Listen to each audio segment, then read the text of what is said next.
Começa agora o quadro Saúde Nota 10. Hoje teremos um bate-papo com a nutricionista Valesca Chaves. Ela vai falar um pouco com a gente sobre alimentação saudável.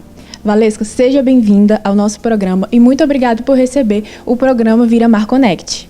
Obrigada também, Ângela, pelo convite. É um prazer estar aqui. E hoje nós vamos falar sobre alimentação saudável, sobre mitos e verdades. As dietas da moda, como a dieta low carb, dieta da sopa, dieta do suco verde, elas fazem bem à saúde e realmente auxiliam no emagrecimento? Bem, essas dietas, por exemplo, da sopa e do suco, não é uma dieta ideal. Assim como você passar o dia tomando shake. Porque você não tem os nutrientes necessários naquela refeição. Porque nós vemos aqui na mesa que nós fizemos, nós temos todos os grupos alimentares aqui. Numa sopa eu não consigo colocar tudo. Num suco eu não consigo colocar tudo. Mas, por exemplo, a dieta low carb, como você falou, também é uma outra estratégia. Assim como a dieta cetogênica, que que é específica para determinados pacientes, certo? Low carb prioriza um baixo percentual de carboidrato. As pessoas confundem muito achando que low carb é sem carboidrato, mas não é sem carboidrato. Sem carboidrato nós não temos energia, né? Então low carb é baixo carboidrato, é uma estratégia de consultório. Cetogênica também, né? Assim como dieta do Mediterrâneo, mas dietas da moda, no caso, como sopa e suco verde, eu particularmente não indico muito. Beber bastante água realmente auxilia no emagrecimento? Algumas pessoas têm muita dúvida sobre isso por conta do inchaço, retenção de líquido. Realmente é um mito ou verdade? É verdade. Nós precisamos ter uma hidratação adequada. Inclusive, né, para quem está assistindo, se quiser calcular, né, a sua quantidade de água que você precisa ingerir por dia, geralmente é 35 ml por quilo de peso, né? É extremamente importante porque a maior parte do nosso corpo é água. Todos os processos metabólicos, né, que ocorrem no nosso corpo precisam de água. E aí, por exemplo, as mulheres têm muito problema de inchaço, principalmente no período menstrual, né? Então, essa ingestão hídrica, né, de água precisa ser um pouco maior. Então, é importante sim, auxilia no emagrecimento, certo? Dormir mal faz mal para a saúde, isso a gente já sabe. Mas isso também influencia no aumento de peso, no ganho de peso? Com certeza. Nós temos no nosso corpo algo chamado ritmo circadiano. O que é isso? É um ritmo, né, que regula ali o sono e a vigília, por exemplo. Agora pela manhã nós acordamos e nós estamos ativos. Durante o dia, existem vários hormônios sendo secretados. E o nosso corpo entende que precisa trabalhar de uma forma de dia. À noite, precisa trabalhar de outra forma. Quando eu durmo mal, né, como você falou, todo mundo sabe disso, mas quando eu durmo mal, eu atrapalho o processo. Se eu sou uma pessoa que dorme muito tarde, por exemplo, por volta de meia-noite, e eu tenho essa prática todos os dias, é como se eu levasse adiante esse ciclo circadiano. É um ciclo que eu estou empurrando, e aí o que é que acontece? Durante a noite, o meu corpo não metaboliza como deveria. Durante o dia, né, o nosso corpo ele é mais ativo e aí acaba que a gente gasta mais calorias de fato, né, porque o nosso corpo ele está mais ativo. Mas à noite o nosso metabolismo ele é mais lento porque ele está preparado para repousar. Então, por exemplo, se você tem uma alimentação muito rica em carboidrato durante a noite, isso vai te ajudar a engordar mais ainda, entendeu? Porque o metabolismo ele vai estar um pouco alterado ali. Existe um grande mito de que para ter uma alimentação saudável a gente tem que comer só comida light, comida diet. Isso é verdade ou é mito? Na verdade é assim, light diet tem os seus prós e tem os seus contras. Quando você vai observar light, você vê, por exemplo, que light eu estou diminuindo alguma coisa ali, mas em compensação eu estou aumentando outra. Certo? Então, assim, light, geralmente, calorias estão baixas. Diet, açúcar está baixo. Mas, em compensação, por exemplo, do diet que um açúcar está baixo, um sódio está alto. Entendeu? Então, vai depender muito de qual é o tipo de paciente. Se eu tenho um paciente diabético, sim, eu vou precisar, né, priorizar alimentos diets para ele. Certo? Mas a gente precisa observar bem os rótulos dos alimentos. Nesse momento de pandemia, o consumo de fast foods, de deliveries, de comidas industrializadas aumentou muito. Eu queria saber qual a sua opinião sobre isso. E eu queria saber dicas para que as pessoas evitem a tentação, para ter uma rotina mais saudável.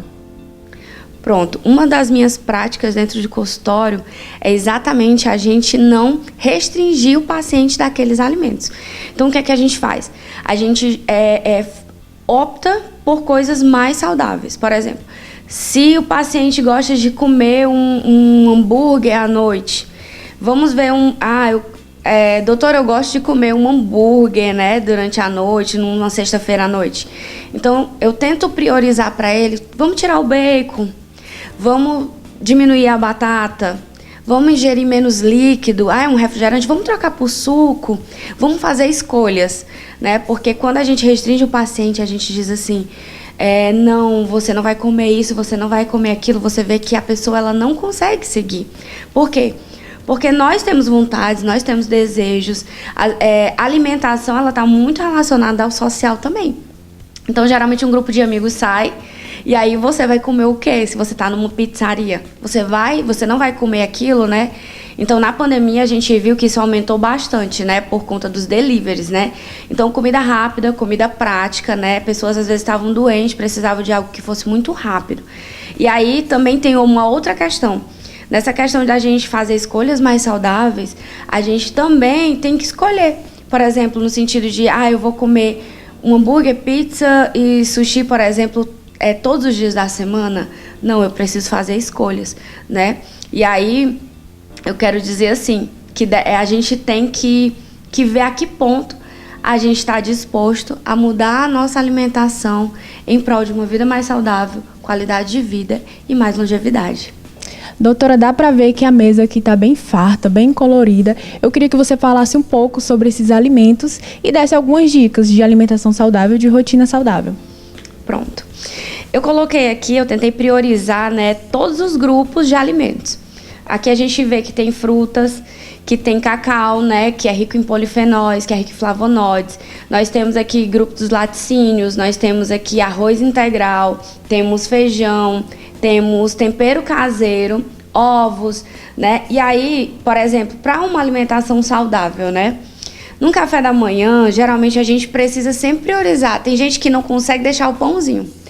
Mas o que é que a gente indica? Vamos tentar trocar esse pãozinho por um pãozinho integral? Ou uma tapioca com chia, ou um cuscuz com flocos de arroz, certo? E acrescentando sempre uma proteína. Ovos, frango desfiado. Tem gente que pensa assim, não posso comer frango, porque frango eu tenho que comer na hora do almoço, ou então na hora do jantar. Na verdade, o que nós precisamos fazer é uma boa distribuição de proteínas ao longo do dia. Porque tem pessoas que se comer muita proteína num determinado horário, por exemplo, pessoas que gostam muito de carne, comem muita carne de uma vez só, e aquilo ali pode produzir uma determinada fermentação, porque geralmente aquela pessoa tem uma predisposição a determinadas bactérias, né? E aí o que é que a gente prioriza? Fazer uma boa distribuição de macronutrientes, que são os carboidratos, proteínas e lipídios. Eu coloquei até o azeite aqui, porque também tem muita gente que acha que para emagrecer é necessário cortar a gordura. Mas a gordura é um veículo, né, importantíssimo para poder a gente absorver vitaminas lipossolúveis, né? O nome já está dizendo. Lipogordura, solúvel em gordura. Então, tem determinadas vitaminas que eu preciso de gordura para absorver. Então, a gente acaba errando muito, achando que a gente tem que cortar a gordura. Mas é de determinada importância para isso. Nós temos aqui também frutas, né? Frutas vermelhas, frutas roxas, ricas em antocianinas, né, que são importantes para a saúde do coração, né? A uva é muito conhecida, né, o suco da uva por conta do resveratrol, que é muito importante. Também coloquei aqui gengibre, que é importante como um termogênico, que aumenta o metabolismo, né? E aí aqui também nós temos laranja, aumenta a imunidade, né? Nós temos melão, nós temos o grupo do leite, né? Que são os laticínios. Aí eu coloquei aqui leite, coloquei iogurte. Priorizar sempre iogurtes desnatados e iogurte natural. Às vezes nós vamos no supermercado e nós vemos aqueles iogurtes cheios de fruta, de geleia. Só que não é o ideal, porque quando você vai verificar o rótulo, tem muitos ingredientes ali. Então, geralmente tem sorbato de potássio, né, que são conservantes, né, e entre outras coisas. Uma dica muito importante também é que a população, principalmente aqui no Nordeste, tem o costume de usar muito tempero industrializado, né? Não posso dizer as marcas, mas a maioria das pessoas conhece. E aí eu coloquei aqui um tempero que tem chimichurri, que tem pimenta preta, que tem orégano, entre várias outras coisas, que a gente pode usar no lugar desses temperos que a gente compra já pronto. E por que disso? Porque esses temperos prontos, eles são ricos em sódio. Então, uma pessoa que tem uma hipertensão ou tem uma disposição para ter uma hipertensão, uma diabetes, isso pode desencadear, ajudar a desencadear. Lembrando que um alimento, ele não age sozinho. Sempre, né, é um conjunto de alimentos. Um alimento nem tem o poder de curar, nem tem o poder de prejudicar, mas contribuir, certo? E aqui também nós temos o tradicional do brasileiro, que é o arroz com feijão, né? Rico em metionina e rico em lisina, que são aminoácidos essenciais, né? Prioritários para o nosso corpo, certo? Não essenciais no sentido de... Porque existem aminoácidos essenciais, não essenciais, mas essencial para o corpo, certo? Cacau, né, que eu já falei, que é rico em polifenol, ajuda aí as mulheres quando estão no período menstrual, né, que estão estressadas, né, e aí ajuda bastante. E também eu coloquei aqui legumes e verduras que são importantíssimos, né, porque tem fibra, assim como eu coloquei também chia e amaranto aqui na mesa. E o brócolis também, que é muito importante, né, tem fator antitumoral. Então, a maioria dos alimentos aqui, eles são funcionais. E o que são alimentos funcionais? São alimentos que, além deles terem benefícios, né, com relação a vitaminas e minerais, eles também têm funções específicas, né, que agem de alguma forma. Por exemplo, diminuindo o colesterol alto, diminuindo o fator tumoral, né? Então, essa é uma alimentação adequada, né, e que nós devemos priorizar. Certo, doutora. Para mais dúvidas e lhe encontrar nas redes sociais, como a gente faz? Quais as suas redes sociais? O meu Instagram é Valesca Chaves Nutri. Certo. Muito obrigado mais uma vez por receber a nossa equipe. A gente ficou muito feliz com essas dicas e eu tenho certeza que tirou dúvidas de muitas pessoas aí de casa. Aqui se encerra o quadro Saúde Nota 10.